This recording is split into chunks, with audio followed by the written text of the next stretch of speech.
Hello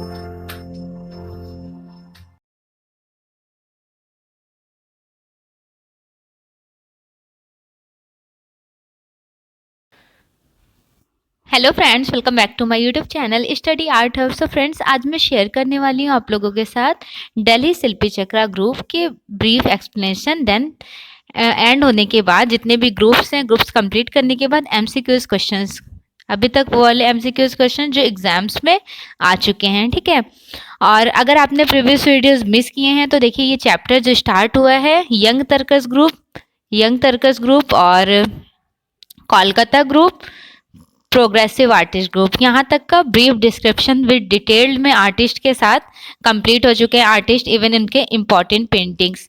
सो आज start करती हूँ दिल्ली शिल्पी चक्रा। आपने प्रीवियस वीडियोस नहीं देखे हैं तो आपको लिंक डिस्क्रिप्शन बॉक्स से भी मिल जाएगी, इवन आप प्लेलिस्ट विजिट कर सकते हैं। चलिए स्टार्ट करती हूँ।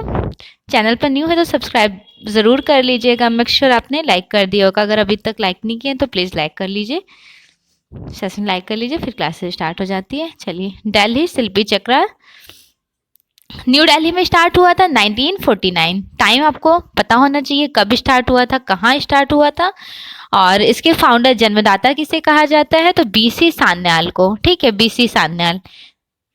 डिस्क्रिप्शन देखते हैं।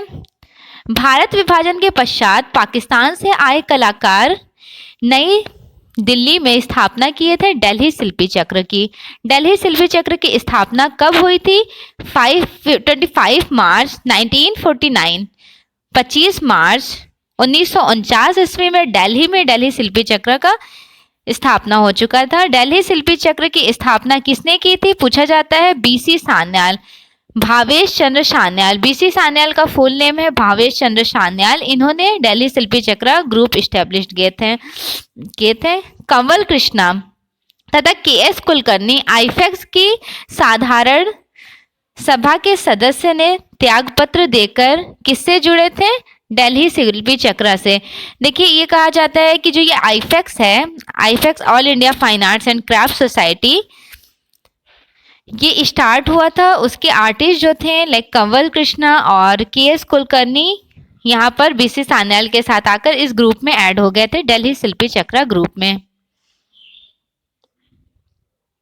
दिल्ली शिल्पी चक्र में धनराज भगत मूर्तिकार थे, हरकृष्ण लाल, केसी आर्यन, दमयंती चावला, दिनकर कौशिक बहुत फेमस है, जिनकी एग्जाम में पूछी जाती है सर्कस। ठीक है, Ram Kumar abstract landscape artist हैं, जयाप्पा स्वामी इवन आर्टिस्ट के साथ साथ आर्ट क्रिटिक भी थे जयाप्पा स्वामी। प्राणनाथ मागो बिलोंग करते हैं लाहौर से और इंडिया में मतलब इनका रेवोल्यूशन रहा है, इस ग्रुप से ऐड थे। ये टोटल जितने भी मेंबर थे दिल्ली शिल्पी चक्र के मेंबर थे। सबसे पहले देखिए, बीसी सान्याल, कंवल कृष्णा, धनराज भगत, ये लोग स्टार्टिंग में, फिर बाद में ये कुछ आर्टिस्ट जुड़े थे। उसके बाद कुछ और मेंबर्स यहाँ पर ऐड हुए, जिनमें से देवयानी कृष्णा कौन है तो कंवल कृष्णा की मिसेस देवयानी कृष्णा है, उनकी वाइफ। रामेश्वर ब्रूटा बेसिकली फेमस क्यों रहे थे तो इन्होंने अपनी जो पेंटिंग्स कंपोज की हैं, तो जब ये पेंटिंग्स करते थे तो इन्होंने अपने कैनवस पे एक टेक्सचर देने के लिए स्क्रैपर का यूज किया। और ये एक ऐसे आर्टिस्ट हैं, इन्होंने फीमेल के एक भी फिगर्स नहीं बनाए, only just capture on the man figures. ठीक है, पूछा जाता है ये क्वेश्चन। जगमोहन चोपड़ा, इन्होंने पहली बार भारत में कोलोग्राफी का इन्वेंशन किए थे, जगमोहन चोपड़ा। नेक्स्ट है परमजीत सिंह, सिल्क स्क्रीन में परमजीत सिंह। अनुपम सूद एचिंग और एक्वाटिंट में काम करती हैं, और ग्रुप 8 की भी मेंबर थी, और यहाँ दिल्ली शिल्पी चक्र में भी ये बाद में ऐड हुई थी। ठीक है, ये पूछे जाते हैं कि दिल्ली शिल्पी चक्र के आर्टिस्ट को पहचानिए, तो ये सारे आर्टिस्ट का नोट डाउन कर लें या फिर एक चार्ट बना लें कि कौन सा आर्टिस्ट किस आर्ट मूवमेंट से बिलोंग करते हैं।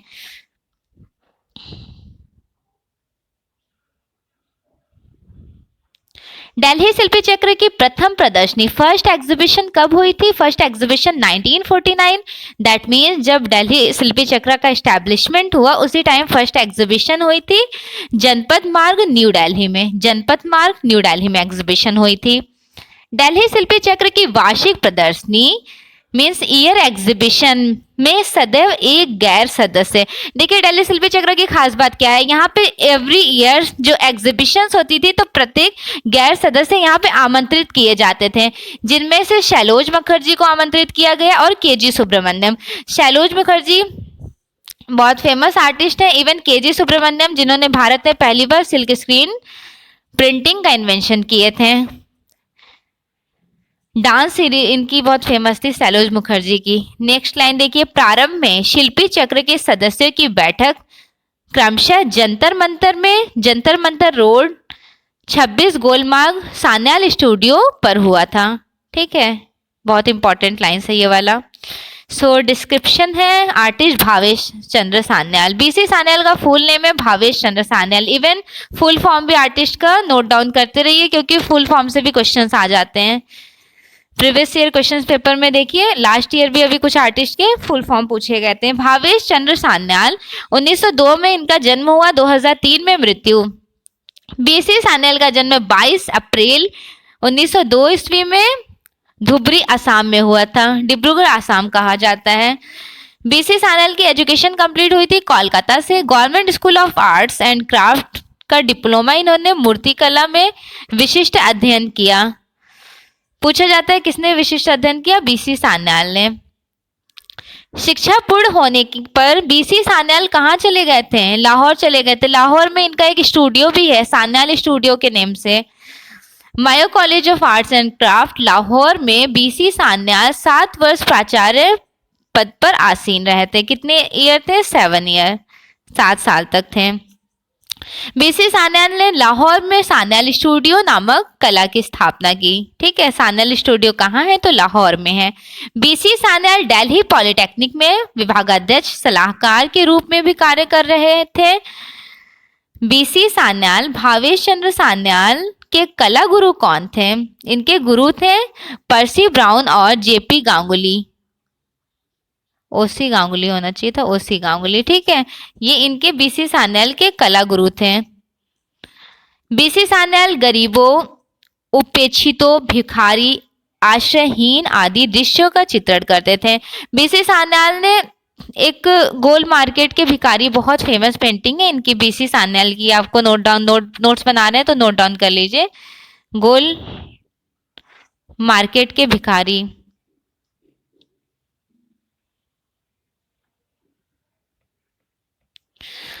बीसी सान्याल ने प्रकृति को अपने मन की आंखों से देखा तथा द्रुत गति से चित्रित किए।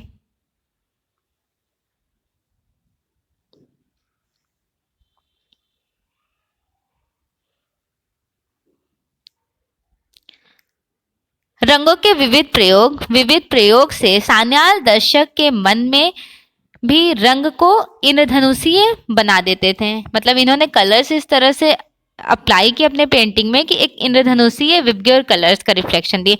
अच्छा, यहाँ विबग्योर कलर्स आ गया तो इसका मैं टाइम ड्यूरेशन बता देती हूँ। इसका सीक्वेंस है VIBGYOR। सीक्वेंस याद रखिएगा, कॉम्पिटिटिव एग्जाम में पूछा जाता है कि विबग्योर के सीक्वेंस को अरेंज कीजिए। इवन 1660 ईस्वी में सर आइजैक न्यूटन ने विबग्योर कलर्स का इन्वेंशन किया था। लाइक ये प्रिज्म था, एक कांच का टुकड़ा, यहाँ से रेज ऑफ ये सनलाइट है, सूरज की रोशनी जब कांच में पड़ रही थी तो ये 7 कलर्स निकल के आए। वो 7 कलर्स कौन थे? ये विबग्योर कलर्स थे। उसी को इंद्रधनुषीय रंग कहा जाता है। इस तरह का यूज किए थे बीसी सान्याल अपने कॉम्पोजिशन में। बीसी सान्याल ने ऑयल कलर और वाटर कलर दोनों में काम किया। वाटर कलर और ऑयल कलर में दोनों में काम किए थे सान्याल। अच्छा, ऑयल कलर का इन्वेंशन कौन किया? जल्दी जल्दी कमेंट कीजिए। नीदरलैंड से बिलोंग करते हैं आर्टिस्ट। नीदरलैंड ऑप्शन में आ जाएगा, या फिर डच आ जाएगा, या हॉलैंड आ जाएगा। ये तीनों नाम आ सकता है, ये तीनों एक ही जगह का नाम है। यहाँ से बिलोंग करते हैं आर्टिस्ट जैन वैन आइक। जैन वैन आइक ने ऑयल कलर का इन्वेंशन किया। क्लियर? और वाटर कलर का इन्वेंशन, ऑयल कलर का इन्वेंशन पहली बार वर्ल्ड में हुआ था जैन वैन आइक के थ्रू। इवन इंडिया में पहली बार राजा रवि वर्मा ने किया है। नेक्स्ट है जल रंग वाटर कलर। वाटर कलर का इन्वेंशन वर्ल्ड में पहली बार किए थे पाउल सैंडबॉय। और इंडिया में पहली बार वॉश टेक्निक यूज किया गया है वाटर कलर से। आर्टिस्ट अवनींद्रनाथ टैगोर, बहुत इनकी फेमस पेंटिंग है भारत माता, 1905 की वॉश टेक्निक में बनाई गई है। चलिए नेक्स्ट लाइन देखिए। 1929 ईस्वी में बीसी सान्याल कांग्रेस अधिवेशन के समय कोलकाता से लाहौर आए थे, कोलकाता से लाहौर आ गए थे। कब आए थे? 1929 में कोलकाता से लाहौर आए थे, ठीक है। कोलकाता में इन्होंने अपनी एजुकेशन ली थी, देन लाहौर शिफ्ट हो गए थे एज ए टीचर। कितने ईयर तक थे? 7 ईयर। बीसी सान्याल लाजपत राय की बस साइज स्कल्प्टर भी बनाए थे। बस साइज स्कल्प्टर इनकी लाला लाजपत राय की बहुत फेमस है। किसने बनाई? बीसी सान्याल ने। स्कल्प्चर दैट मीन्स मूर्ति। केंद्रीय ललित कला एकेडमी के सेक्रेटरी तथा चेयरमैन के रूप में भी बीसी सान्याल ने काम किया, मतलब यहाँ पर कार्य किए थे, सेक्रेटरी और चेयरमैन के पोस्ट पर भी। किस कलाकार को कला सम्राट कहा जाता है और शताब्दी पुरुष किसे कहा जाता है? शताब्दी पुरुष। क्यों कहा जाता है शताब्दी पुरुष? क्योंकि 100 ईयर प्लस इनकी एज रही थी, इसलिए इन्हें शताब्दी पुरुष कहा जाता है बीसी सान्याल को। इवन बीसी सान्याल को कला सम्राट भी कहा जाता है। Grand old man of the art. Grand old man of the art किसे कहा जाता है? बीसी सान्याल को कहा जाता है। सान्याल ने अपना स्टूडियो भी खोला था न्यू दिल्ली में, गोल मार्केट में। इनका एक लाहौर में स्टूडियो था। इवन इन्होंने लाहौर में सान्याल स्टूडियो के नेम से स्टूडियो है, इन्होंने दिल्ली में भी अपना स्टूडियो ओपन किए थे बीसी सान्याल। न्यू दिल्ली में गैलरी 26 की स्थापना किसने की? गैलरी 26 की स्थापना किए थे बीसी सान्याल। मोस्ट इंपॉर्टेंट है, ठीक है। गैलरी 26 की स्थापना किसने की? बीसी सान्याल ने की। सान्याल ने खुले वातावरण में प्रकृति के सूक्ष्म निरीक्षण का सैरा कला दैट मीन्स लैंडस्केप आर्ट, भूदृश्य चित्रण को नवजीवन दिए थे। बीसी सान्याल ने धौलाधर पर्वत श्रृंखला तथा पृथ्वी पर पनपने वाले जीव जंतु को रंगों व रूपाकारों की बहुलता में चयनित किए थे। 1997 ईस्वी में इनकी फिल्म डांस ऑफ द पिंड, ये मूवी याद रखनी है। डांस ऑफ द पिंड में किस कलाकार ने अभिनय किया था? आर्टिस्ट बीसी सान्याल ने। कब? 1997। बीसी सान्याल को शताब्दी पुरुष भी कहा जाता है। Most important. क्यों कहा जाता है? क्योंकि इनकी एज 100 ईयर प्लस थी, इसलिए कहा जाता है। राष्ट्रीय आधुनिक कला संग्रहालय ने भावेश दाग के संस्मरणों को द वर्टिकल वुमेन, अनुलंबी स्त्री नाम से प्रकाशित किया। Even the vertical women BC Sanyal की एक मूर्ति शिल्प का नाम है और मोस्ट इंपॉर्टेंट है। Even as a test exam में ये क्वेश्चन पूछा गया है कि द वर्टिकल वुमेन किसकी है? आर्टिस्ट भावेश चंद्र सान्याल की है। भावेश चंद्र सान्याल चित्रकार के साथ और क्या थे? एक मूर्तिकार भी थे। आर्टिस्ट तो थे, मूर्तिकार भी थे, मूर्तियां भी इन्होंने बनाई।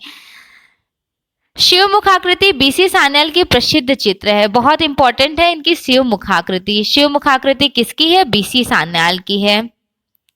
बीसी सान्याल को पद्म भूषण पुरस्कार से पुरस्कृत किया गया था 1984 में। बीसी सान्याल के प्रमुख चित्र हैं beggars of Gol market, Rajasthani women, the world figures, way of peace, the flying scary crow, despair, cow herd, tree and Andretta village, study of a crow और study of a cat, southhead women, my neighbours, toms and I, fair of Nizamuddin. जितने भी ये आपको painting दिख रहे हैं ना, इसका एक शॉर्ट नोट्स जरूर बना लीजिए, मोस्ट इंपॉर्टेंट है। इवन आप जब previous year questions paper solve करेंगे तो आपको यहाँ से काफी सारे पेंटिंग देखने को मिल जाएंगे वहां पर।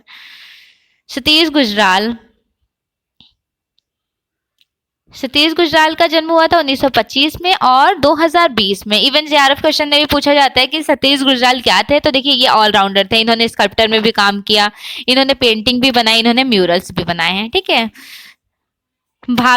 सतीश गुजराल का जन्म 25 दिसंबर 1925 ईस्वी में झेलम पंजाब में हुआ था, जो now days present time Pakistan में इंक्लूडेड हो गया है। 10 वर्ष की उम्र में सतीश गुजराल अपनी श्रवण शक्ति खो दिए थे, लाइक सुन नहीं पा रहे थे, इनकी एज केवल 10 ईयर ही रही थी। प्रारंभिक शिक्षा के पश्चात आपने मयो कॉलेज ऑफ आर्ट्स लाहौर से कला डिप्लोमा किया। इन्होंने अपनी एजुकेशन कंप्लीट की थी लाहौर से, इन्होंने कला का डिप्लोमा लिए थे।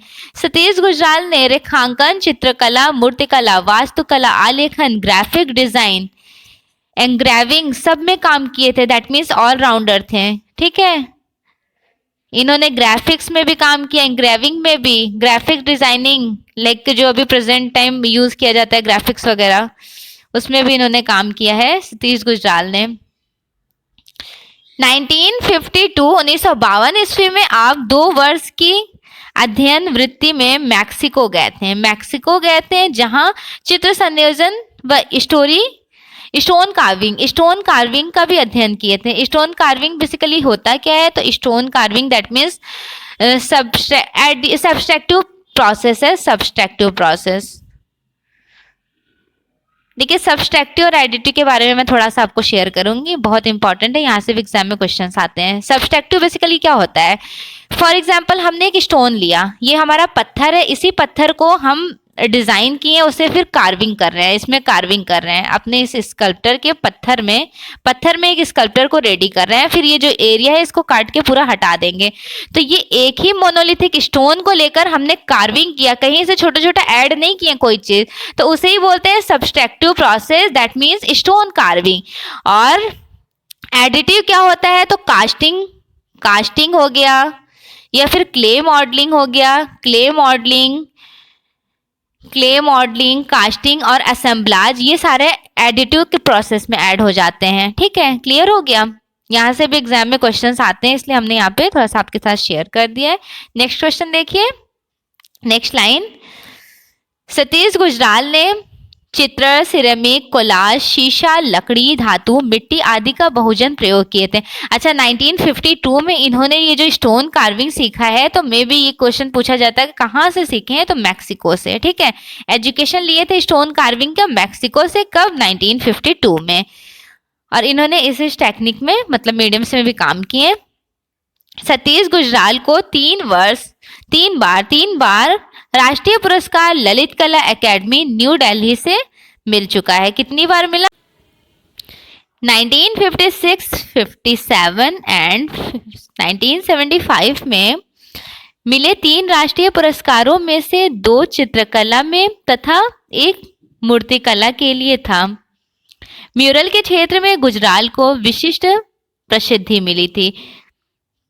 1984 में सतीश गुजराल को बेल्जियम एम्बेसी न्यू दिल्ली को डिजाइन करने हेतु बेल्जियम सरकार द्वारा ऑर्डर ऑफ क्राउन अवार्ड कब मिला, 1984 में।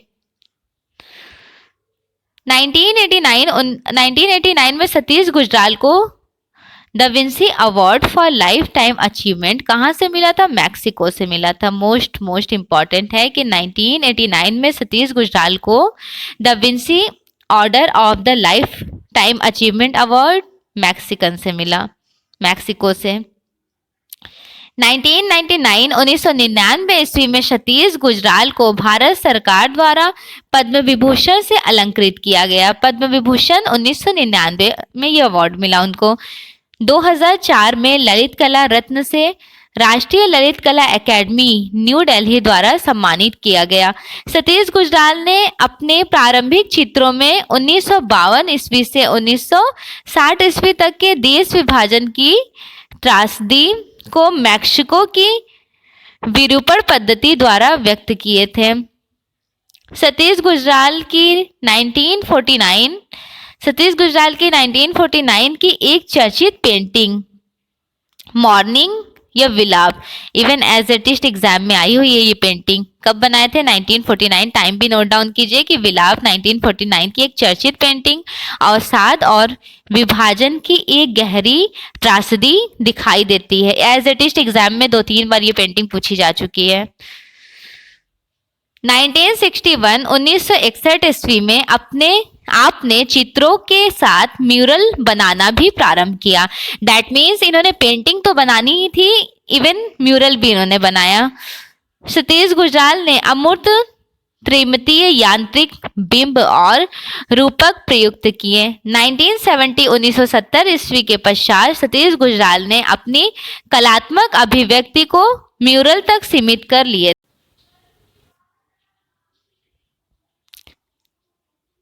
सतीश गुजराल ने बर्न वुड का भी यूज किए हैं, बर्न वुड माध्यम का भी यूज किए हैं। सतीश गुजराल ने म्यूरल के क्षेत्र में काफी काम किए थे, म्यूरल इन्होंने काफी बनाए। इवन पंजाब यूनिवर्सिटी का भी इनका एक म्यूरल बहुत फेमस है। चंडीगढ़ की पंजाब यूनिवर्सिटी और दिल्ली के ऑडियंस सिनेमा के म्यूरल 1962 में रेडी किए थे। 1962 से लेकर न्यूयॉर्क के world trade fair 1963, Oberoi hotel 1964, उत्तर रेलवे न्यू दिल्ली 1966, शिक्षा मंत्रालय में बनाए थे म्यूरल 1968 में, मुंबई के ओबेराय टावर्स 1971 टू 72 में रेडी किए थे। मस्कट के सुल्तान के महल 1975 में म्यूरल रेडी किए। दिल्ली हाई कोर्ट 1976, मॉरिशस के गांधी संस्थान 1977 में ये म्यूरल बनाए। इनकी म्यूरल सतीश गुजराल की जो म्यूरल की रचनात्मक व्यस्तता के गुण हैं, जितने भी म्यूरल हैं ये बहुत इंपॉर्टेंट म्यूरल्स हैं। मेरठ के मोदी हाउस में भी इन्होंने 1978, मॉरिशस के गांधी संस्थान 1978 टू 79, न्यू दिल्ली में मोदीज हाउस 1980 टू 82 के बाद 1982 टू 83 तक इन्होंने बेल्जियम एबेंसी सतीश गुजराल के कल्पना शक्ति का शिखर रहा था।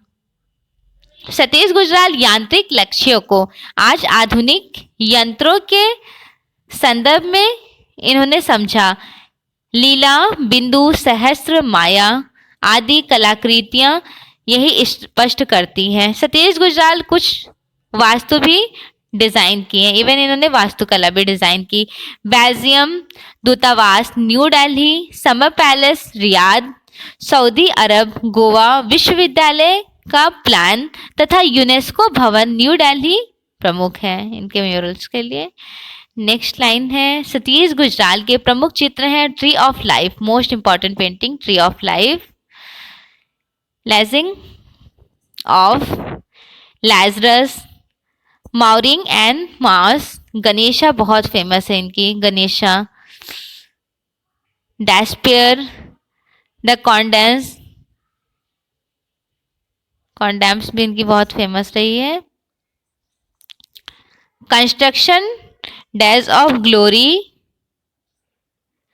अल्फाबेट म्यूरल्स आपकी प्रसिद्ध कलाकृति है। सतीश गुजराल द्वारा लिखी पुस्तक ए ब्रश विद लाइफ, अभी लास्ट ईयर एग्जाम में एज इट इज पूछा गया था कि ए ब्रश विद लाइफ किसकी लाइफ पे बुक है, तो ये डॉक्यूमेंट्री बुक मूवी बनाई गई थी, एक शॉर्ट मूवी सतीश गुजराल के लाइफ पर।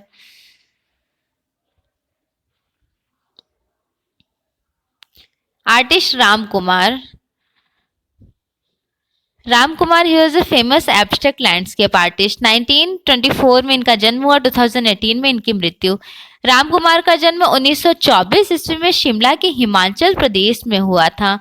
राम कुमार ने कला की विधिवत प्रारंभिक शिक्षा नहीं ली थी। राम कुमार ने अर्थशास्त्र में एमए सेंट स्टीफन कॉलेज से न्यू दिल्ली से कंप्लीट किए थे।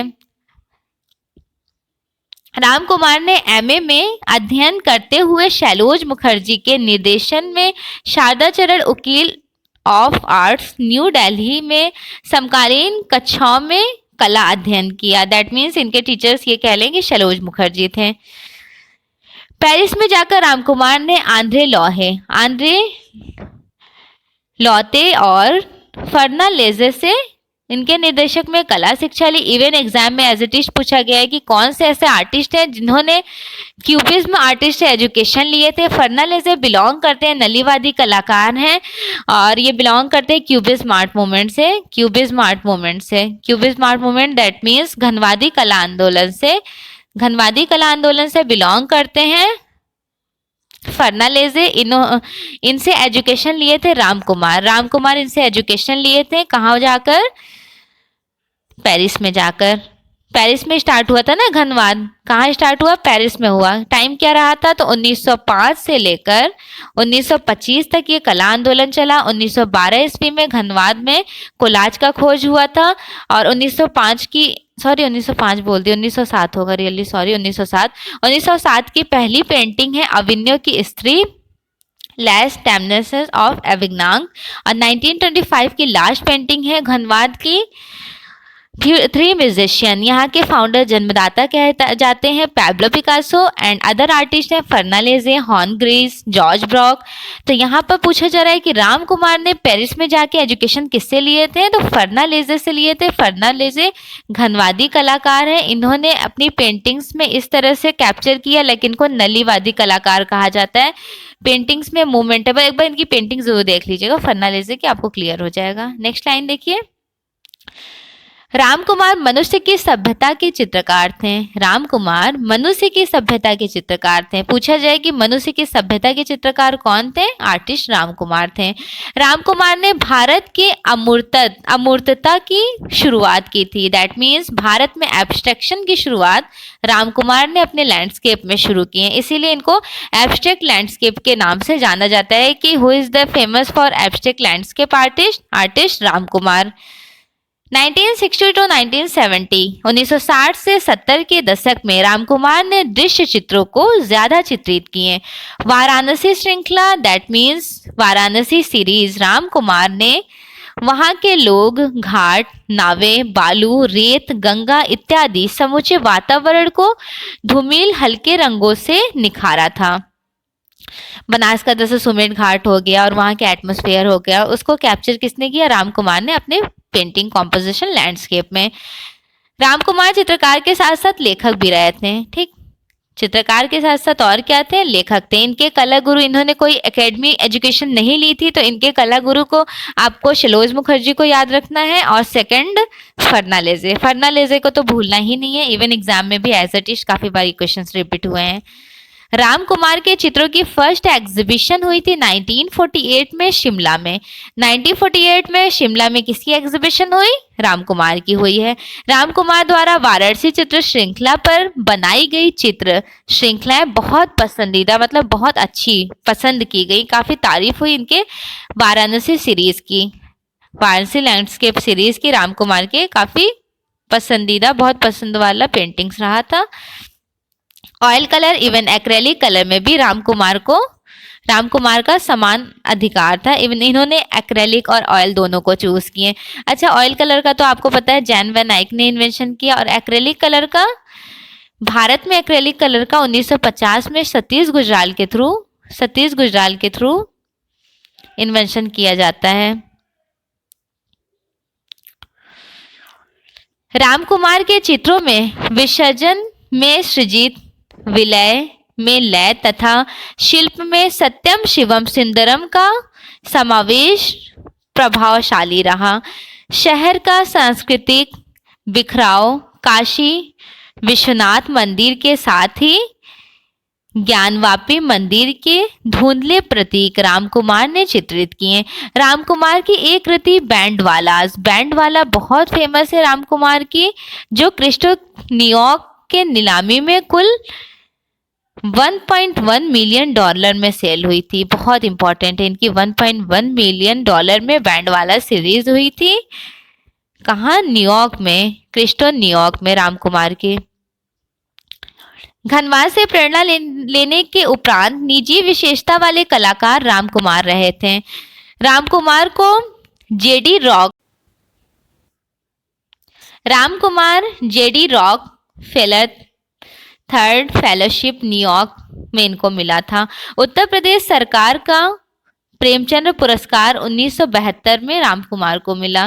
राम कुमार को फ्रांस का सर्वोच्च पुरस्कार night of the order of arts and letters 2003 में यह अवार्ड मिला था। फ्रांस से राम कुमार को night of the order of arts and letters, ठीक, 2003 में।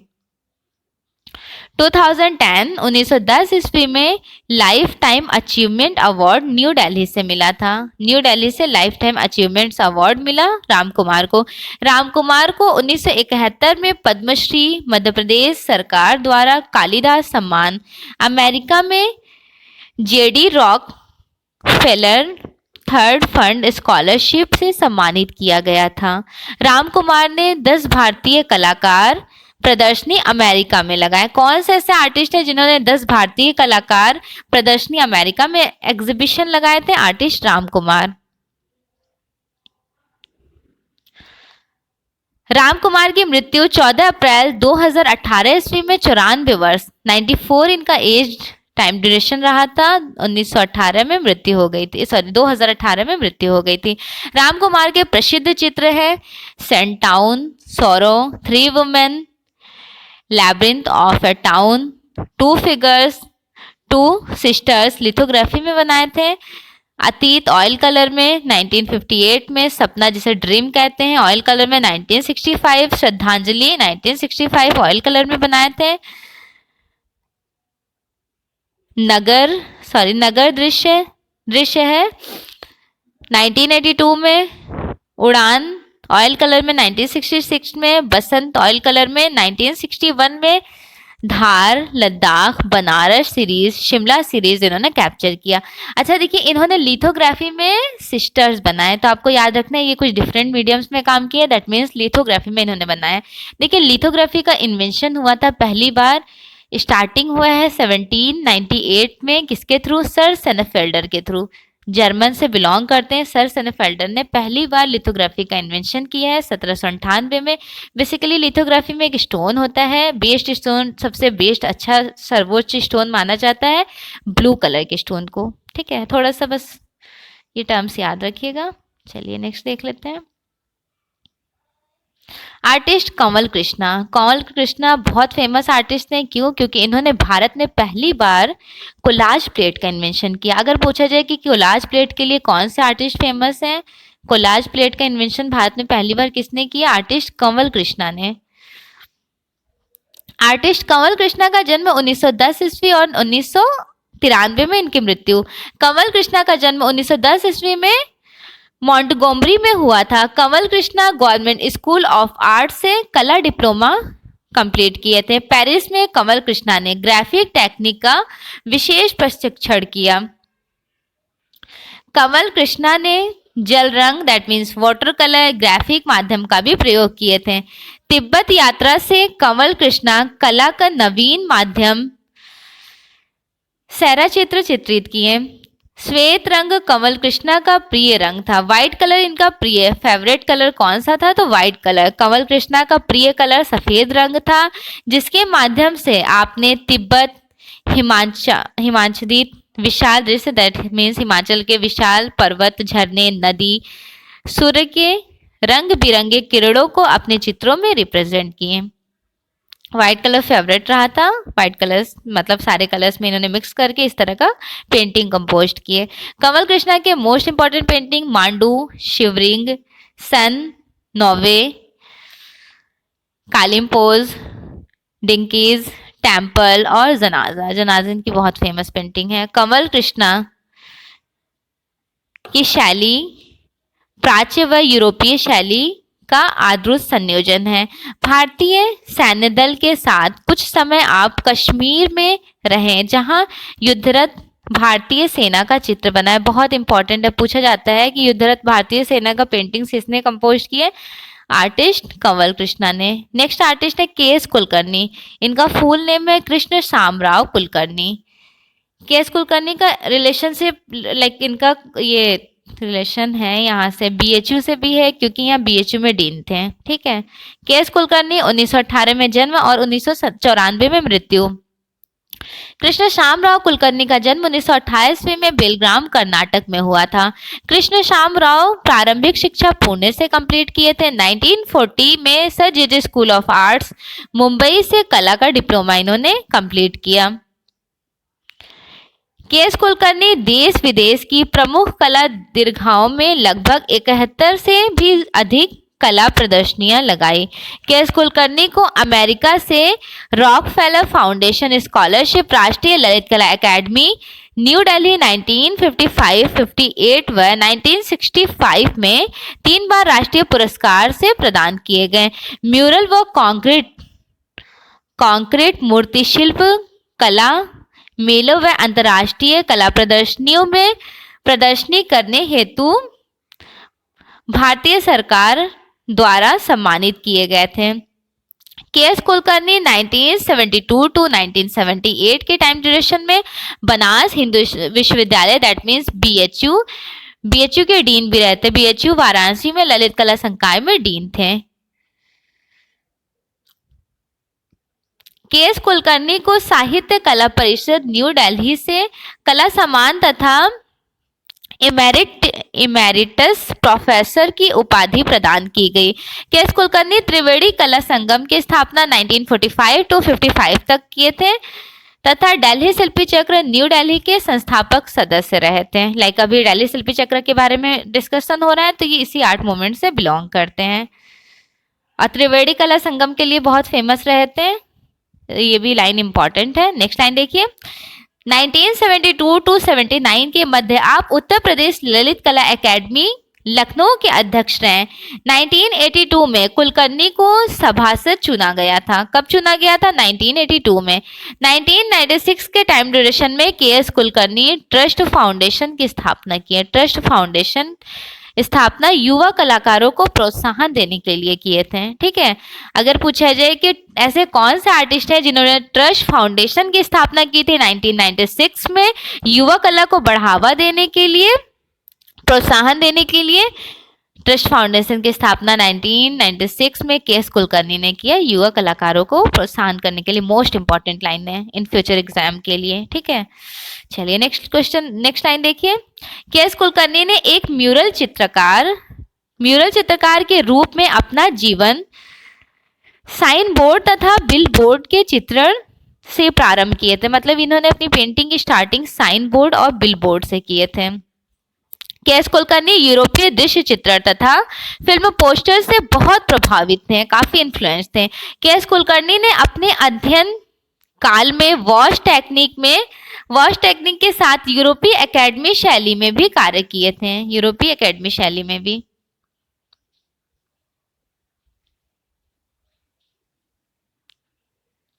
के एस कुलकर्णी म्यूरलिस्ट के साथ ही श्रेष्ठ व्यक्ति चित्रकार थे। इन्होंने म्यूरल बनाए, उसके साथ ही साथ एक श्रेष्ठ व्यक्ति चित्रकार के रूप में भी प्रसिद्ध रहे थे। खजुराहो तथा आदिम कला पर आधारित लगभग 200 पेन व स्याही रेखा चित्रों की श्रृंखला अंकित किए, जिसका दिल्ली में पहला एग्जीबिशन लगाए थे। बहुत इंपॉर्टेंट लाइन है, एक बार और देखिए इस लाइन को। खजुराहो तथा आदिम कला की इन्होंने कितनी पेंटिंग्स रेडी की? कम से कम 200 पेंटिंग रेडी की हैं, लगभग 200 पेंटिंग, वो भी पेन और स्याही रेखा चित्रों की श्रृंखला, और इसका एग्जीबिशन दिल्ली में लगाए थे, फर्स्ट एग्जीबिशन। के एस कुलकर्णी की प्रारंभिक कला अजंता व राजस्थानी कला परंपराओं से प्रभावित रही थी। के एस कुलकर्णी ने चोल प्रतिमाओं, अमेरिकन व इट्रस्कन कला, अजंता, कांगड़ा आदि कला शैलियों का कलात्मक ताजगी, सरलता या प्राणवत्ता का अद्भुत समन्वय अपनी कला शैली में किया। के एस कुलकर्णी एक श्रेष्ठ मूर्तिकार, भित्ति चित्रकार तो थे ही थे, म्यूरलिस्ट थे, देन मूर्तिकार भी थे और छापा चित्रकार थे। That means print maker, muralist and mural artist और स्कल्पटर आर्टिस्ट सब थे। के एस कुलकर्णी भारत सरकार व राज्य सरकारों द्वारा प्रमुख नेताओं तथा विशिष्ट व्यक्तियों के छवि चित्र बनाने का कार्य किया, जिनमें मोतीलाल नेहरू, डॉक्टर राधाकृष्णन, डॉक्टर संजीव रेड्डी प्रमुख हैं। बहुत इंपॉर्टेंट है ये लाइन इन लोगों की। इन्होंने क्या बनाई? छवि चित्र। के एस कुलकर्णी के प्रमुख चित्र देखिए कौन कौन से। इनकी फेमस पेंटिंग माता व पुत्र, पनघट बहुत फेमस है कुलकर्णी का, कबाड़ी भी बहुत फेमस है, खत, बैल, टोकरी लिए लड़की, musician, queen, women in red sari, three sisters, the story tellers, mother and child, flute player, cityscape, chariot, Krishna with gopis आदि ये सारी के.एस. कुलकर्णी की फेमस पेंटिंग है। नेक्स्ट है जयाप्पा स्वामी। जयाप्पा स्वामी भी दिल्ली शिल्पी चक्र से ही बिलोंग करती है, इसी ग्रुप की मेंबर हैं। 1918 में जन्म हुआ और 1984 में इनकी मृत्यु। आर्ट क्रिटिक थी, कला आलोचक, राइटर थी, लेखक एवं दस्तावेज संग्राहक तथा एक कलाकार के रूप में विख्यात जयाप्पा स्वामी का जन्म 1928 में चेन्नई में हुआ था। कहाँ हुआ था? चेन्नई में हुआ था। जयाप्पा स्वामी की इनकी कला शिक्षा विश्व भारती विश्वविद्यालय शांति निकेतन कोलकाता से कंप्लीट हुई थी। College of fine arts Beijing चीन तथा आबेरलिन कॉलेज अमेरिका से भी कंप्लीट हुई इनकी एजुकेशन। जयाप्पा स्वामी को आईफेक्स न्यू दिल्ली का अवार्ड मिला था। AIFACS that means all India fine arts and craft society 1928 का टाइम है इसका आईफेक्स का। ये अवार्ड किसे मिला? जयाप्पा स्वामी को मिला। जयाप्पा स्वामी दिल्ली शिल्पी चक्र की मेंबर की सदस्य भी रही हैं। जयाप्पा स्वामी अनेक पत्र पत्रिकाओं की लेखिका व आलोचिका भी रही थी। जयाप्पा स्वामी की प्रसिद्ध पुस्तकें हैं Avaninath Tagore and the art of chitra, time and introduction to modern Indian sculptor, the critic vision, selected writing, Tanjore painting of the Maratha period, बहुत फेमस बुक है Tanjore painting of the Maratha period Jayappa Swami की। Indian painting most important as it is पूछी गई है JRF exam में कि Indian painting किसकी है? जयाप्पा स्वामी की। इवन इंडियन पेंटिंग आप जब previous year question paper solve किए होंगे तो काफी बार ये आपको क्वेश्चन देखने को मिला होगा कि इंडियन पेंटिंग जयाप्पा स्वामी इनकी पुस्तक है। On glass Chhijnath Majumdar, contemporary Indian art, बहुत इंपॉर्टेंट है कंटेम्प्रेरी इंडियन आर्ट किसकी पुस्तक है? जयाप्पा स्वामी की। जयाप्पा स्वामी राष्ट्रीय ललित कला एकेडमी से शैलोज मुखर्जी पर प्रकाशित मोनोग्राम का संपादन किया। पूछा जाए कि शैलोज मुखर्जी पर प्रकाशित मोनोग्राम का संपादन किस आर्टिस्ट ने किया? आर्टिस्ट जयाप्पा स्वामी ने। जयाप्पा स्वामी टेम्परा तथा जल रंग माध्यम का प्रयोग किए। किसका? Tempera even water colour. Tempera में क्या क्या मिलाते हैं? एग ग्लू, ग्लिसरीन, ठीक, glycerine, egg glue, glycerine, minerals colours. एक बाउल लेते हैं, सपोज कीजिए ये बाउल है, इसमें मिनरल्स कलर्स को भर देते हैं, खनिज रंगों को, उसमें एग डाल देते हैं, ग्लू और ग्लिसरीन इसको अच्छे से पेस्ट करते हैं, मिक्स करते हैं with the help of brush, then surface पे अप्लाई करते हैं, उसे टेम्परा कहते हैं। जैसे कि वाटर कलर आपको पता ही है एक पिगमेंट होता है, water colour light to dark process है। चलिए नेक्स्ट लाइन देखिए। तैल माध्यम में बने चित्रों से जया की पहचान बनने लगी थी। ऑयल कलर में बने चित्र, लाइक इन्होंने वाटर कलर में तो काम किए, टेम्परा में तो काम किए, लेकिन इनकी पहचान बनने लगी थी ऑयल कलर में। जयाप्पा स्वामी ने अपने चित्रों की प्रकृति व नारी को चित्रित किए। बस स्टॉप बहुत फेमस है जयाप्पा स्वामी की। सैरा, पर्वतों के मध्य नदी किनारा, आद्य विश्व, शोकाकुल स्त्री आदि जयाप्पा स्वामी की बहुत इंपॉर्टेंट कृति है। जयाप्पा स्वामी के लोक शैली, कांच की कृतियों व लेख सामग्री को आपके प्रयासों द्वारा स्थापित रसेजा फाउंडेशन न्यू दिल्ली में संग्रहित है। पूछा जाता है कि रसेजा फाउंडेशन कहाँ है? न्यू दिल्ली में। Artist Devyani Krishna. Devyani Krishna also the member of Delhi Shilpi Chakra group. इनका जन्म 1918, same time duration Jayappa Swamy और देवयानी कृष्णा का, और 2002 में इनकी मृत्यु हुई है। देवयानी कृष्णा कौन है? तो ये मिसेस, लाइक आपने कंवल कृष्णा अभी पढ़े हैं, कंवल कृष्णा थोड़े ही टाइम पहले, कंवल कृष्णा की ही वाइफ है देवयानी कृष्णा। इनका रिलेशनशिप मध्य प्रदेश से रहा था, like born place. Even Devyani Krishna का जो एजुकेशन कंप्लीट हुआ है वो देवी लालकर से हुआ है, दत्तात्रेय देवी लालकर से। चलिए डिस्क्रिप्शन देख लेते हैं। देवयानी कृष्णा का जन्म 1918 ईस्वी में इंदौर मध्य प्रदेश में हुआ था। देवयानी कृष्णा के चित्रण की विशेषताएं जो थी वो लोक शैली, प्रकृति, दृश्यांकन, खिलौने तथा मानवकृतियां की भावना पूर्ण मुद्रित रही है।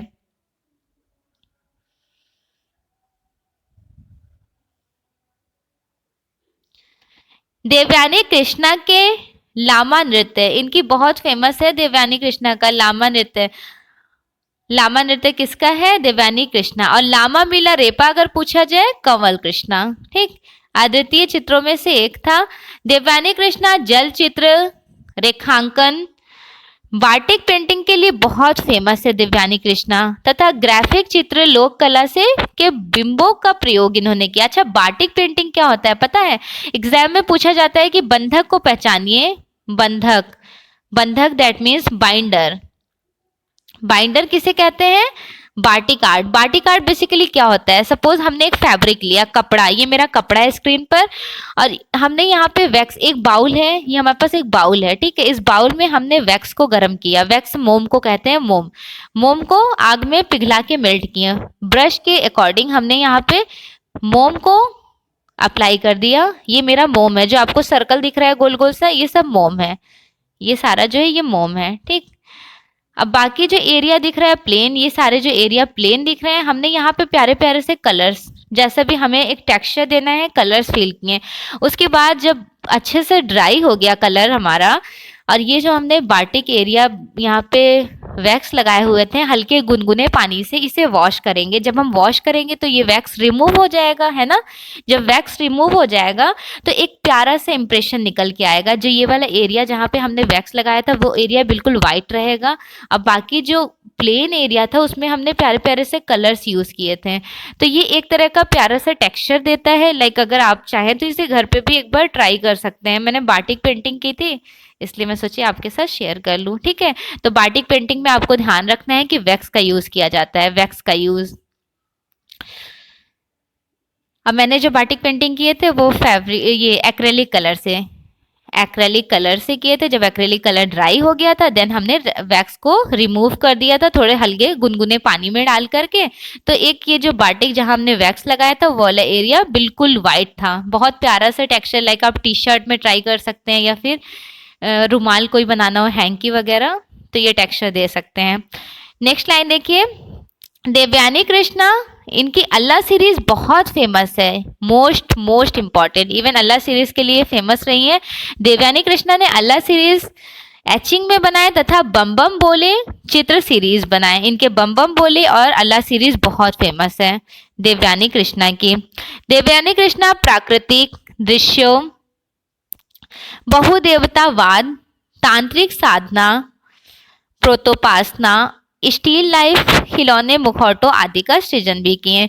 देवयानी कृष्णा की प्रारंभिक शिक्षा इंदौर से कंप्लीट हुई थी, और इनके टीचर कौन थे? दत्तात्रेय देवीलालकर। देवीलालकर इनके टीचर थे, हुसैन के टीचर थे, बेंद्रे के टीचर थे। लाइक इन्होंने अपने जो स्टार्टिंग के एजुकेशन लिए थे वो दत्तात्रेय देवीलालकर से एजुकेशन लेने के बाद जे स्कूल ऑफ आर्ट्स में ये लोग इनरोल्ड हो गए थे। लाइक एंट्रेंस एग्जाम कह लें, जैसे एंट्रेंस एग्जाम की प्रिपरेशन होती है वैसे ये एंट्रेंस एग्जाम प्रिपरेशन कराते हैं। लाइक दत्तात्रेय देवीलालकर वहाँ से प्रिपरेशन करने के बाद ज़्यादा से ज़्यादा उनके student JJ's school of arts में सेलेक्ट हुए हैं, जिनमें से the great artist like MF. Husain, NS. Bendre, Devyani Krishna, ठीक है। नेक्स्ट लाइन देखिए, देवयानी कृष्णा ने भित्ति चित्रण में विशेष अध्ययन किया। देवयानी कृष्णा 1968 में त्रिनालय भारत में पुरस्कृत प्राप्त किए। आर्टिस्ट प्राणनाथ मागो, 1993। प्राणनाथ मागो एक फेमस आर्टिस्ट, डिजाइनर, शिक्षक, शिक्षाविद और कला आलोचक। प्राणनाथ मागो college of arts new Delhi से प्रोफेसर इन फाइन आर्ट्स पद पर 1981 में सेवानिवृत्त हुए थे, ठीक है। प्रतिष्ठित कला आलोचक चार्ल्स फाबरी ने 1958 ईस्वी में स्टेटमैन में लिखा था कि प्राणनाथ मागो 2 डिजाइनर प्रदर्शनी में शामिल हुए थे। जलियांवाला बाग उनका बहुत फेमस रहा है, इन्होंने बनाए थे।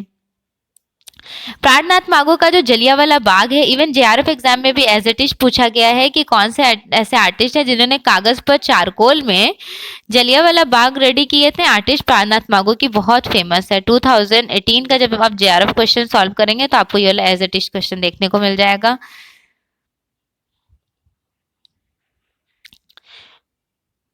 वेंकटाचलम में अपनी पुस्तक माई कंटेम्प्ररी 1966 में लिखा है कि प्राणनाथ मागो भारतीय चित्रकारों के उभरती पीढ़ी में एक युवा आधुनिक कलाकार हैं। प्राणनाथ मागो भारतीय लघु चित्रों से अधिक प्रभावित हैं।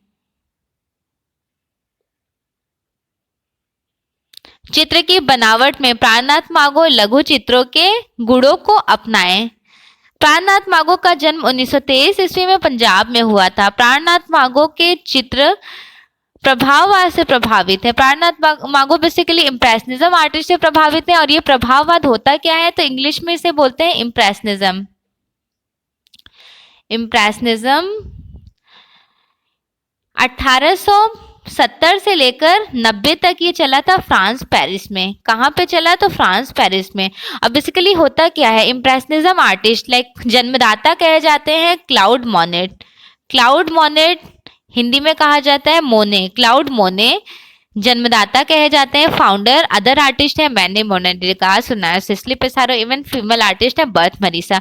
तो बेसिकली इस आर्ट मूवमेंट में हुआ कि आर्टिस्ट ने आउटडोर लैंडस्केप को कैप्चर किए थे। ज़्यादा जो काम हुआ है वो लैंडस्केप पर ही हुआ है, जैसे कि outdoor landscape on the spot जाकर किसी व्यू को देखकर कैप्चर करना, उस तरह का काम यहाँ पे देखने को मिल जाता है। इवन आर्टिस्ट ने विबग्योर कलर्स जो थे, VIBGYOR colour sir Isaac Newton द्वारा खोजा गया था 1660 ईस्वी में। इस कलर का यूज किया गया था। प्रभाववादी कलाकार ने इस कलर्स को अप्लाई किया अपनी पेंटिंग में।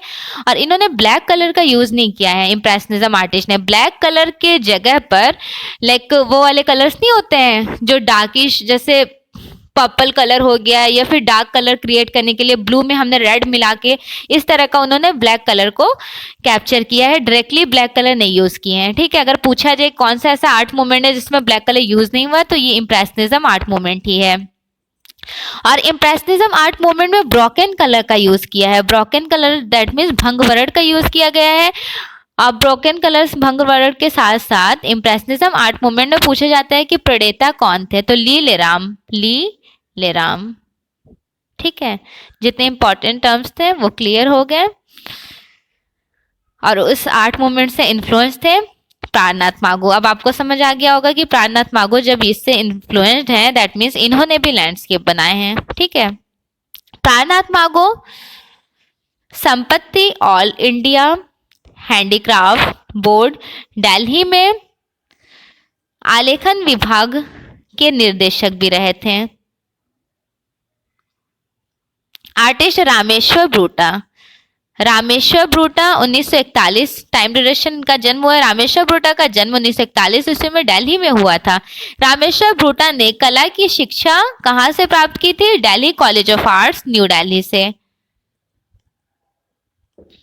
रामेश्वर ब्रूटा किस कला संस्था के सदस्य थे, दिल्ली शिल्पी चक्रा। दिल्ली आर्ट कॉलेज से रामेश्वर ब्रूटा ने कब चित्रकला डिप्लोमा कंप्लीट किए, 1964 में एजुकेशन लिए थे। रामेश्वर ब्रूटा दिल्ली शिल्पी चक्र के सचिव कब बने थे, 1968 टू 1970 तक। प्रारंभ में रामेश्वर ब्रूटा ने भूखे दुबले पतले हड्डियां दर्शाते श्रमिक वर्ग की व्यथा व दैनिक जीवन को भी चित्रित किए। सर्वाधिक प्रसिद्ध है इनकी गोरिल्ला सीरीज के लिए बहुत फेमस है। इनकी सबसे बेस्ट सीरीज मानी जाती है गोरिल्ला सीरीज। ठीक है, इस गोरिल्ला सीरीज को तो आपको भूलना ही नहीं है। किसने चित्रित किया, प्राणनाथ मागो ने, अरे सॉरी रामेश्वर ब्रूटा ने। रामेश्वर ब्रूटा की गोरिल्ला सीरीज बहुत फेमस है। गोरिल्ला सीरीज से अगर आ जाए क्वेश्चन तो तुरंत आप आ जाइएगा, रामेश्वर ब्रूटा इन्होंने ही बनाए हैं। रामेश्वर ब्रूटा किस कला संस्थान के कला विभाग में प्रवक्ता पद पर रहकर सेवाएं दिए थे, त्रिवेणी कला संगम जिसकी स्थापना के.एस. कुलकर्णी ने किए हैं। और यहाँ पर प्रवक्ता पद पर नियुक्ति निभाए थे रामेश्वर ब्रूटा। 1997 में AIFACS all India fine arts and craft society new Delhi ने रामेश्वर ब्रूटा को किस सम्मान से सम्मानित किए, कला विभूषण सम्मान से। रामेश्वर ब्रूटा को कला में योगदान के लिए लाइफ टाइम अचीवमेंट अवार्ड कब मिला, 2013 में, 2013 में मिला था। बायोग्राफी ऑफ ए क्राइम नामक फिल्म किस कलाकार के निर्देशन में किया गया था? रामेश्वर ब्रूटा। 1990 के दशक में रामेश्वर ब्रूटा ने मेटामॉर्फोसिस सीरीज पर कार्य किए थे। मेटामॉर्फोसिस सीरीज पर किसने कार्य किया? रामेश्वर ब्रूटा ने। रामेश्वर ब्रूटा दिल्ली स्थित त्रिवेणी कला संगम में कला विभाग में किस वर्ष विभागाध्यक्ष बने थे? 1967 के टाइम ड्यूरेशन में। कौन सा चित्रकार शरीर पर बाल दिखाने के लिए ब्लेड के टुकड़ों से कैनवस को खुरचकर इच्छित प्रभाव पैदा करते हैं? रामेश्वर ब्रूटा। बहुत इंपॉर्टेंट लाइन है, इसके लिए फेमस रहते हैं। इस तरह का टेक्सचर क्रिएट किया था रामेश्वर ब्रूटा ने। रामेश्वर ब्रूटा ने अपनी प्रसिद्ध ऐप सीरीज किस दशक में चित्रित की है? 1970 और 1980 के टाइम ड्यूरेशन में। इनकी गोरिल्ला प्रमोशन बहुत इंपॉर्टेंट है। इवन ऐप सीरीज भी फेमस है। ऑयल ऑन कैनवस 1970 में बनाए थे। आदमी श्रृंखला है कैनवस पर तैल चित्रण। इवन रामेश्वर ब्रूटा ऐसे आर्टिस्ट हैं, इन्होंने एक भी फीमेल्स की पेंटिंग नहीं बनाए, सिर्फ मतलब ह्यूमन बींग में मेल की पेंटिंग्स ही बनाए थे। Ape series the winner of hippies, a division, the untold story, my fathers. प्रत्यारोपण कैनवस पर ऑयल कलर में बनाए थे। सेवादार, oil on canvas, man series, बैंडेजूट, लास्ट स्टेप। रामेश्वर ब्रूटा चित्रकार के साथ साथ ग्राफिक कलाकार भी थे। रामेश्वर ब्रूटा केवल पुरुष आकृतियां बनाते थे। ठीक है। नेक्स्ट आर्ट ग्रुप है बॉम्बे ग्रुप मुंबई। बॉम्बे ग्रुप मुंबई जिसके फाउंडर कहे जाते हैं के हैपर। 1957 में ये स्टैब्लिश्ड हुआ ये ग्रुप। इस ग्रुप का उदय प्रोग्रेसिव आर्टिस्ट ग्रुप मुंबई के शिथिल होने के पश्चात 1957 में क्रिएट किया गया था। इसमें पैक के कुछ पूर्व सदस्य भी रहते हैं, जैसे हैबर, आरा, गाडे। अतिरिक्त HB. Chavda, DG. Kulkarni, BS. Gaitonde, Mohan सामंत, एस.बी. पलसीकर, बाबूराव साडवेलकर और हरकृष्ण लाल। इवन पूछा जाता है मोहन सामंत के बारे में, डी.जी. कुलकर्णी, और ये आर्टिस्ट लोग किस आर्ट मूवमेंट से बिलोंग करते हैं। तो सारे आर्टिस्ट का आपको पता होना चाहिए बॉम्बे ग्रुप से। इवन बॉम्बे ग्रुप के जन्मदाता फाउंडर कहे जाते हैं के हैबर। इस ग्रुप में टोटल 6 विशाल कला प्रदर्शनियों का आयोजन किया गया। के हैबर दिन प्रतिदिन के जीवन के घटनाओं का चित्रण, असाधारण संयोजन तथा रंगों के विशिष्ट टेक्सचर के माध्यम से किए। पलसीकर ने चित्रित रहस्यात्मक पूर्ण भारतीय शैली में विकास किए। मोहन सामंत ने आकारहीन संयोजन से गुण विषय वस्तु को अपना लक्ष्य बनाया। गाडे ने वास्तु संरचनाओं में टेक्सचर का प्रयोग किए थे। हरकृष्ण लाल ने अभिव्यंजनावादी प्रभाव भूदृश्य का चित्रांकन चटक रंग ब्राइट कलर्स में किए थे। गायतोंडे ने अमूर्त कला के तत्वों का यूज किया, दैट मीन्स एब्स्ट्रैक्शन का यूज गायतोंडे ने किया। बॉम्बे ग्रुप के कलाकार ने आधुनिक शैलियों विशेषतः अपूर्ण अभिव्यंजनावादी के विशेष महत्व दिए थे अभिव्यंजनावादी को। अमूर्त अभिव्यंजनावादी दैट मीन्स एब्स्ट्रैक्ट एक्सप्रेशनिज्म को अभिव्यंजनावादी, अमूर्त अभिव्यंजनावादी। सिर्फ अभिव्यंजनावादी तो आपको पता है कि जर्मन में शुरू हुआ था। एडवर्ड मुंक उसके जन्मदाता कहे जाते हैं। और अमूर्त अभिव्यंजनावाद 1940 के टाइम ड्यूरेशन का है। इसके जन्मदाता कहे जाते हैं, लाइक उनका नाम था, आपने सुना होगा जैक्सन पोलॉक का नाम। जैक्सन पोलॉक जो ड्रिप आर्ट के लिए बहुत फेमस है, अमेरिका में शुरू हुआ था। ये आर्ट फ्लोरिश हुआ था अमेरिका में, एब्स्ट्रैक्ट एक्सप्रेशनिज्म। इवन 1952 ईस्वी में हैरोल्ड रोशनबर्ग ने अमूर्त अभिव्यंजनावाद में ड्रिप आर्ट के लिए कुछ ऐसे करके रिलेशनशिप है कि यूज करते हैं। सो यहाँ पर आपको बस इतना ध्यान देना है कि अमूर्त अभिव्यंजनावाद अमेरिका में फ्लोरिश हुआ था 1942 के टाइम ड्यूरेशन में। हैरोल्ड रोशनबर्ग ने 1952 में अभिव्यंजनावाद के कुछ कैरेक्टरिस्टिक्स बताए थे। और जैक्सन पोलॉक बहुत फेमस थे यहाँ पे ड्रिप आर्ट के लिए। ड्रिप आर्ट के लिए जैक्सन पोलाक बहुत फेमस है। ठीक है, तो अमूर्त अभिव्यंजनावाद से इवल्यूट होके एक्सप्लोर किए थे बॉम्बे ग्रुप के आर्टिस्ट, अपना art movement art group. Akbar Padamsee, Jehangir Sabavala, Tyeb Mehta, Homi Patel आदि इन ग्रुप में अपना महत्वपूर्ण योगदान दिए। 1962 के लगभग यह ग्रुप निष्क्रिय हो गया था। कब निष्क्रिय हुआ? 1962 में। 1957 में स्टैब्लिश्ड हुआ और 1962 में निष्क्रिय हो गया। कितने साल? 5 ईयर तक चले थे ये ग्रुप। चलिए नेक्स्ट देखिए, तुलिका कला परिषद उदयपुर। तुलिका कला परिषद उदयपुर 1958 में स्थापित यह परिषद नियमित वार्षिक प्रदर्शनी के अतिरिक्त देश के विभिन्न राज्यों में भी समूह की एकल प्रदर्शनी कर चुकी है। तुलिका कला परिषद बहुत इंपॉर्टेंट है, उदयपुर की 1958 में इसका स्थापना हुआ था। तुलिका कला परिषद संस्थापक मंडल में 4 दूरदर्शी कल्पनाशील व्यक्ति थे। शिक्षा शास्त्री वीवी जान, सुविख्यात कलाकार गोवर्धन लाल जोशी, परमानंद चोयल और मोनी सान्याल। कौन कौन थे? मोनी सान्याल, परमानंद चोयल और गोवर्धन लाल जोशी, बीवी जान। बहुत इंपॉर्टेंट है ये 4 कलाकार का नाम। देखिए ज्यादा इंपॉर्टेंट क्या है, तुलिका कला परिषद कहाँ चली? उदयपुर में। कब स्टैब्लिश्ड हुआ? 1958 में। कितने आर्टिस्ट थे? 4। कौन कौन से थे? बीवी जान, गोवर्धन लाल जोशी, परमानंद चोयल और मोनी सान्याल। ठीक है, राजस्थान में यह सर्वप्रथम पंजीकृत कला ग्रुप है। राजस्थान का सर्वप्रथम पंजीकृत कला ग्रुप है तुलिका कला परिषद उदयपुर का।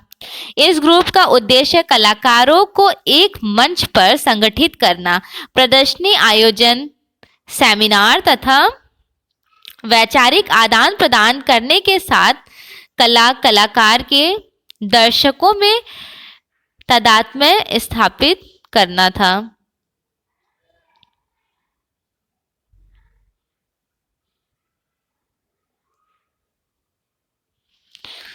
Group 1890 new Delhi. ग्रुप 1890 के बारे में नेक्स्ट क्लास में डिस्कस करूंगी। आज की क्लास में यहीं तक। वीडियोस बहुत वैसे भी लंबा हो जाता है, आप लोग बोलते हैं मैम थोड़ा शॉर्ट वीडियोस बनाया करें। देखिए मेरा मेन मकसद क्या है कि जितनी जल्दी हो जाए ये बुक कंप्लीट कराने के बाद मैं कुछ इससे रिलेटेड इंटरेस्टिंग नेक्स्ट बुक आपके साथ शेयर करूं। ठीक है, इसलिए मैं जल्दी कंप्लीट करने की कोशिश करती हूं। अगर आप लोग इंटरेस्टेड होंगे ज़्यादा देर तक पढ़ने के लिए तो ज़रूर कमेंट कीजिएगा, मैं लॉन्ग वीडियो बनाना शुरू कर दूंगी। So thanks for watching, best wishes for your exam.